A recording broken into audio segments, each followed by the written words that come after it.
Steer stopping at the World's Greatest is one of the 4 events that we all have to do whenever we're competing. It's just, it's an event added in there to show the versatility of the horses as well as the horsemen, and so I think that's an important part of being a horseman is roping as well.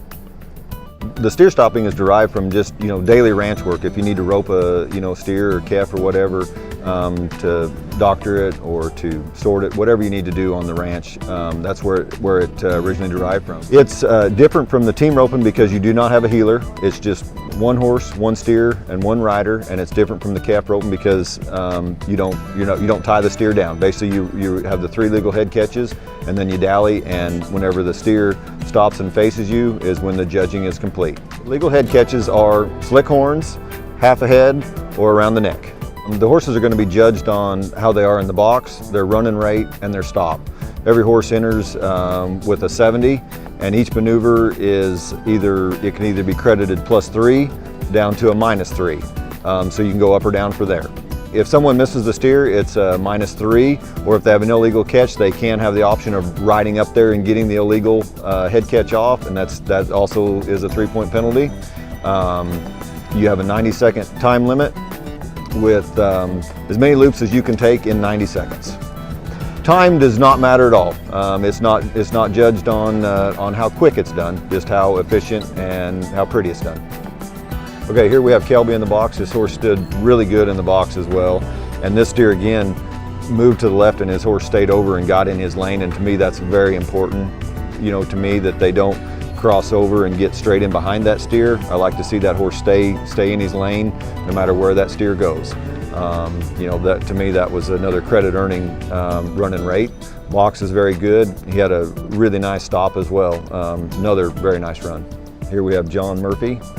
He doesn't draw quite as hard a running steer. Here is what some of the other contestants did, but still the horse ran in rate. Even on a slower type steer, and which is really good because there are horses a lot of times that have been down the fence. It's harder to get them to rate on a slower type steer because they're used to getting up there and having to turn the steer. So to me that's still a credit earning situation where he really stayed where he was supposed to, even on a slower type of steer. It may not have the big crowd wow effect, because you don't have everything going as fast, but the horse still did his job very well. Okay, and here we have Boyd Rice, and this steer steps to the right a little bit. That horse picked it up, and then the steer come back to him. He may have been just a little bit straight behind, but still good running rate right there. He roped the steer around the neck, which of course is still a legal head catch. It maybe changed it just a little bit because when that steer hit around the neck, it sent him around, but still the horse held the ground really well right there. Even with that steer coming around and pulling that horse around, that horse still held the ground good. So I really like that. And there was some tricky things in there that happened that horse went ahead and picked up. The steer went to the right and then back to the left, and he stayed in there, which is a hard thing to do for horses, especially in this event where these horses aren't just rope horses. They do the cow horse for a living, and then we rope on them. That's definitely makes things a little bit harder as well. All right, and we have Zane Davis. His horse was good, really good in the box again. And here, and his loop kind of split the horns right here on him, and he had to wait and fish it on, but his horse did a really good job of staying there and not taking that rope away from him. A lot of horses may just go ahead and plant it in the ground when you throw, but he did a really good job of keeping that horse free and up in there to where he could get that loop on that steer's head and a half a head and keep him in the game. So it worked out really good for him there. We have Jake Telford.